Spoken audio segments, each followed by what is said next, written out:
Hi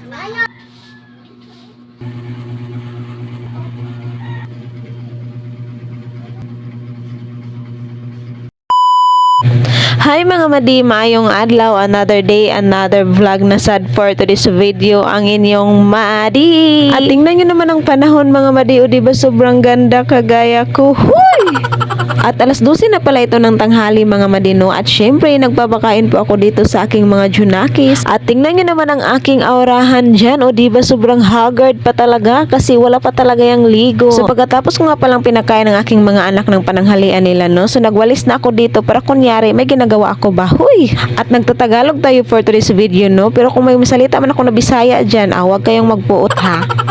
At syempre, no, pagkatapos nating nagwalis, so naligo na ako dahil nga ang init talaga ng panahon dito mga madi, lalong-lalo na ngayon, sobrang init talaga ng panahon, kaya naman nagpaahid na ako ng facial cleanser dyan, at syempre maglagay tayo ng day cream with sun protection. At syempre pagkatapos nating naglagay ng pampawala ng mga malas dyan sa ating mukha, ay syempre maglagay na tayo ng mga lotion dito sa ating kabuktunan, sa ating kabatiisan, sa ating kapaahan, ganun.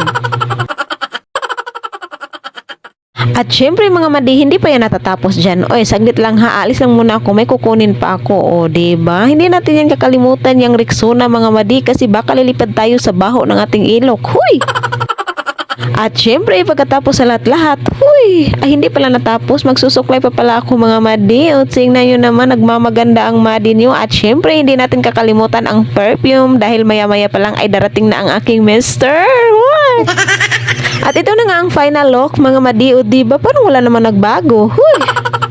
So fast forward ta diring dapita mga madi, pagkagabi iyan nagipakatug na nako sa Timaria, and while nagpakatug ko na Timaria, tingnan nyo naman ang batang makulit, nagpapakute pa talaga, o diba? Ewan ko ba kung anong pinapanood niyan, ngit-ngit man oy. So at nung nakatulog na nga sa Timaria, no, so binihisan ko na si Lucas para siya naman ang aking patulugin, at tingnan nyo naman, ayaw pa talagang magpabihis dahil ayaw pa talaga niyang matulog, gusto pa talaga niyang magdola. So sabi ko sa kanya, matulog na tayo dong dahil malapit na mag alas 12, may mumu, kaya naman pumayag, at ayan na nga kinuha ko na sa Timaria para ipasok doon sa aming kwarto. At pagka tapos si Lucas naman ang aking nilabas, o ayaw pa talaga niyang pumasok sa duyan mga madi. O tingnan nyo naman, may hi pa talaga, hi. So fast forward mga madi, kinabukasan, so ang dami ko talagang fast forward, no. So tiniklop ko na ang aking mga nilalabhan kasi nga tutupiin ko na ito. At syempre mga madi, hindi pwedeng hindi tayo maligo. Oy, bagong ligo ako dyan, no. At kailangan ko na magtupi ng aking mga nilalabhan kasi tapos naman ako sa mga gawain ko. Alam niyo na, yung mga nanay, ang daming gawain sa bahay, pabalik-balik yung mga gawain madi. So pumasok na ako mga madi, no, at taladala ko yung mga gipang bukas ko mga nilabhan mga madi ba. At ayan, magtupi na ako dyan, pero taliin ko muna yung aking buhok kasi sobrang init na talaga. Huy, parang nananambok na ako dito mga madiba. Ang laki na lang bilbil ko. Huy.